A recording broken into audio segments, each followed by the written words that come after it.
Les pierres ne parlent pas, celles de Caen pas plus que les autres. La célèbre pierre de Caen dont on fit des abbayes millénaires et qui, ici, fut réduite en poussière. Pas partout, parce que leur quartier, en plein cœur de la ville, leur rue, la rue Pémanie, où vécut toute la famille, ne fut pas touchée. Elle ne l'avait jamais raconté, leur mois de juin 1944. Les bombes, telles qu'on les voit là, je les ai vues tomber. Hein. Ah bah oui. C'est ça. Elles tombaient à l'horizontale. Alors on disait toujours c'est pour les autres. Et puis tout à coup, pouf. À 92 et 95 ans, elle ne l'avait jamais raconté. Il fallait un rallumeur de mémoire. Né ici même, peu d'années après la guerre, le petit Éric de la rue Pémanie est le fils de Colette et le neveu d'Anne-Marie, les sœurs Casseroles. Ça vient que moi, dans les bombardements, j'avais toujours peur d'avoir des éclats d'obus et c'était les yeux. Donc, comme on n'avait absolument rien pour se protéger, je disais, j'avais pris une casserole que je me mettais sur la tête en disant, s'il y a un éclat d'obus qui vient dans la tête, j'aurai quand même encore mes yeux. En fait, elle n'en parlait jamais de ce 6 juin parce que ça a été une brève, pour elle en tout cas, une brève période.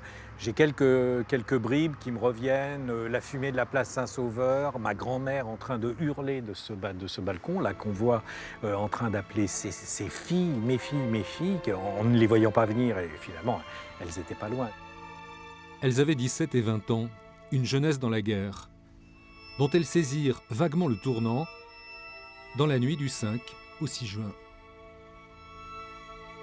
Vers 3-4 heures du matin, on a été réveillés, des avions qui passaient constamment. On ne savait pas ce qui arrivait, quoi. Hein.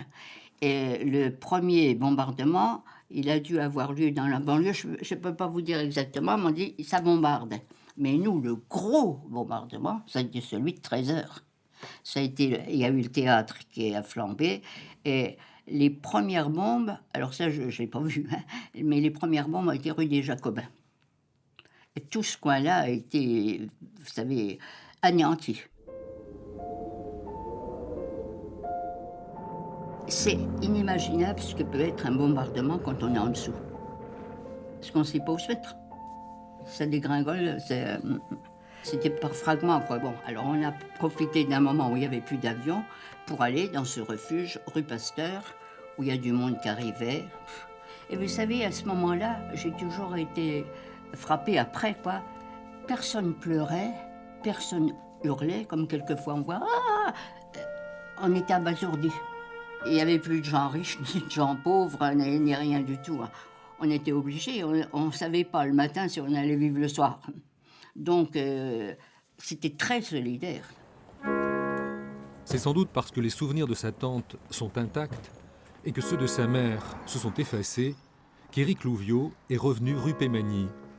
Septuagénaire depuis peu, il n'était jamais remonté au 6e étage de son enfance. C'est étrange. Parce que j'ai l'impression de monter vers un passé, alors que d'habitude on descend plutôt. Porte close, il aurait aimé pouvoir la pousser, apercevoir, de là-haut, l'appartement de ses grands-parents juste en face. Il était surpris que rien n'ait changé. Mais les pierres, on le sait, sont muettes. Alors, c'est la tante Anne-Marie, la sœur Casserole, qui va terminer l'histoire. Elle pourrait causer jusqu'à 8 heures ce soir, ça la gênerait pas. C'est le genre de souvenir impérissable. Elles restèrent une dizaine de jours dans le refuge de la rue Pasteur. On pensait à Stalingrad en disant si on a un blocus, enfin on ne pourra rien avoir, vaut mieux partir. Et c'est comme ça qu'on s'est retrouvés sur les routes le 17, 18 et 19 juin. Sur les routes du Sud, direction Falaise, puis Rannes, dans l'Orne, où peu de jours plus tard, la bataille fit fureur.